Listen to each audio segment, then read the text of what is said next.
अस्सलाम वालेकुम dear students. आज ओएसआई मॉडल के अंदर हम जिस लेयर को डिस्कस करने लगे हैं वो है हमारी data link layer. Data link layer most important layer होती है बॉटम साइड से, ये हमारी सेकंड लेयर होती है और ये एक मेन रोल अदा करती है डाटा को ट्रांसफर करने के अंदर। अगर ये लेयर के अंदर कोई इशू आ जाए तो डाटा हमारा नेटवर्क तक पहुंचता ही नहीं है, डाटा हमारा ट्रांसफर नहीं हो पाता। तो आज हम डिटेल में डिस्कस करेंगे कि हमारी ये जो लेयर है इसकी क्या फंक्शनैलिटी है और किस तरह से ये लेयर डाटा को कन्वर्ट करती है और किस तरह से आगे हमारे नेटवर्क के अंदर सेंड करती है। तो डाटा लिंक लेयर है क्या? तो the data link layer is a second layer in an OSI model. तो ओएसआई मॉडल के अंदर जो हमारी सेकंड लेयर होती है वो हमारी डाटा लिंक लेयर होती है और ये कर रही क्या है? Provide a reliable data transfer by establishing, maintaining and transmitting logical between devices on our network. तो ये बेसिकली क्या कर रही है? डाटा का ट्रांसफर जो मेथड है उसको ये इंश्योर करती है कि उसके दरमियान में कोई एरर ना आए, डाटा जो है वो स्मूथली एक जगह से दूसरी जगह पे सेंड हो जाए। It is responsible for error detection. तो ये क्या करती है? एरर डिटेक्शन करती है। अगर डाटा सेंड करने के दरमियान में कोई एरर आ जाता है तो ये लेयर डिटेक्ट करती है कि कौन सा एरर आया है और किस वजह से आया है। उसका फ्लो कंट्रोल करती है एंड एड्रेसिंग, और एड्रेसिंग कर रही होती है। एड्रेसिंग मींस कि ये लेयर बताती है कि नेक्स्ट आपकी डेस्टिनेशन कहाँ है। डाटा पैकेट्स के अंदर ये डाटा को एड्रेसिंग देती है कि आपने आगे कौन सी डेस्टिनेशन एड्रेसेस पे जाना है। तो इसके फंक्शन क्या है? तो इसका सबसे पहला जो फंक्शन है वो है एरर डिटेक्शन एंड करेक्शन का। तो ये इंश्योर करती है कि ये जो हमारी लेयर है ये इंश्योर करती है कि जो डाटा है ये एक जगह से दूसरी जगह पे स्मूथली और कंप्लीटली ट्रांसफर किया जा सके। तो अगर हमारा डाटा ट्रांसफॉर्मेशन के दरमियान कोई एरर आता है, किसी भी टाइप का कोई इशू आता है, तो ये जो हमारी लेयर है ये लेयर उस एरर को डिटेक्ट करेगी एंड देन उसको रिमूव करने के लिए जो भी हमारी ट्रबल शूटिंग वगैरह होगी उसको ऑटो पे करके और बेसिकली क्या करती है? करेक्शन कर देती है ताकि डाटा जो है वो आगे सेंड हो सके। Data framing and addressing. तो हम ये चीज पहले डिस्कस कर चुके हैं कि जब हम नेटवर्क के अंदर डाटा सेंड करते हैं तो सेंड करने के दौरान हमारा जो डाटा है उसको पैकेट्स की फॉर्म में डिवाइड कर दिया जाता है। तो जब हमारा डाटा पैकेट्स की फॉर्म में डिवाइड किया जाता है तो उसको बेसिकली हम फ्रेम भी बोल सकते हैं और उस फ्रेम में डाटा के साथ हम क्या करते हैं? एड्रेस भी ऐड कर देते हैं ताकि उस पैकेट को भी पता हो कि उसकी डेस्टिनेशन क्या है, उसने किस जगह पे जाना है और किस जगह पे जाके डाटा को अपने दोबारा रीअसेंबल कर। तो encapsulate data into a frames adding necessary address information.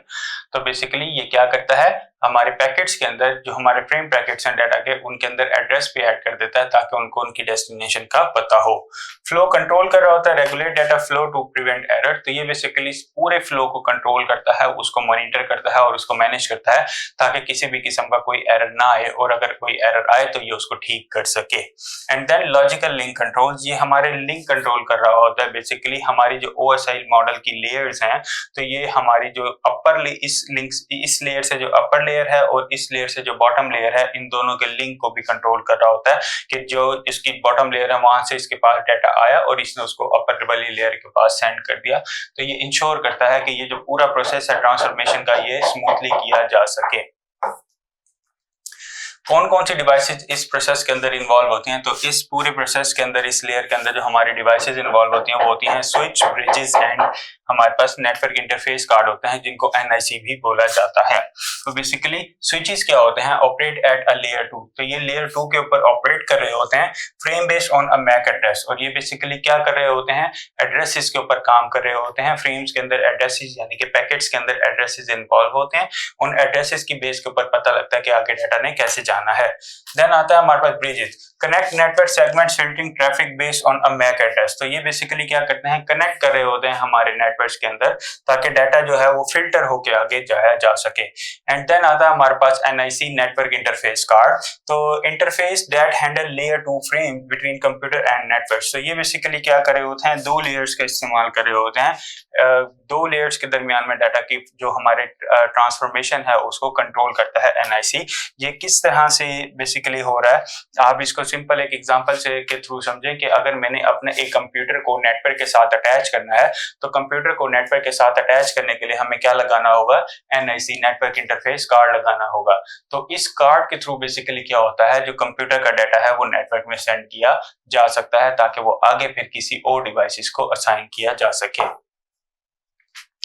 इसके कुछ एडवांटेजेस हैं। तो एडवांटेजेस के अंदर जो सबसे पहली चीज आती है वो आती है हमारे पास एरर डिटेक्शन एंड करेक्शन। तो इसका मेन पर्पज ही यही है इस लेयर का कि ये एरर को डिटेक्ट करे, अगर डाटा ट्रांसफॉर्मेशन के दरमियान में कोई एरर आ रहा है तो उसको डिटेक्ट करे एंड देन उसको करेक्ट करे और इंश्योर करे कि जो डाटा है वो टाइमली और सेफली आगे ट्रांसफर हो चुका है। डाटा को फ्लो को कंट्रोल करता है, manage data flow to avoid the network congestion. तो ये बेसिकली क्या करता है, फ्लो को कंट्रोल करता है और एरर नहीं आने देता। एड्रेसिंग डाटा पैकेट्स के अंदर नेक्स्ट जो डिवाइसेस है उसका एड्रेस जो है वो ऐड करके रखता है ताकि हर पैकेट को पता हो कि उसकी डेस्टिनेशन क्या है और वो वहां पे इजीली ट्रांसफर हो सके। एंड देन फ्रेमिंग मींस कि डाटा को छोटे छोटे पैकेट्स के अंदर डिवाइड कर देता है और उन पैकेट्स को फिर हम नेटवर्क के अंदर ट्रेवल करवाते हैं ताकि जो हमारा डाटा है वो fastly, safely and easily flow के साथ एक डिवाइस से दूसरी डिवाइस के दरमियान में ट्रेवल कर सके नेटवर्क के अंदर। तो ये थी हमारी लेयर। Thank you.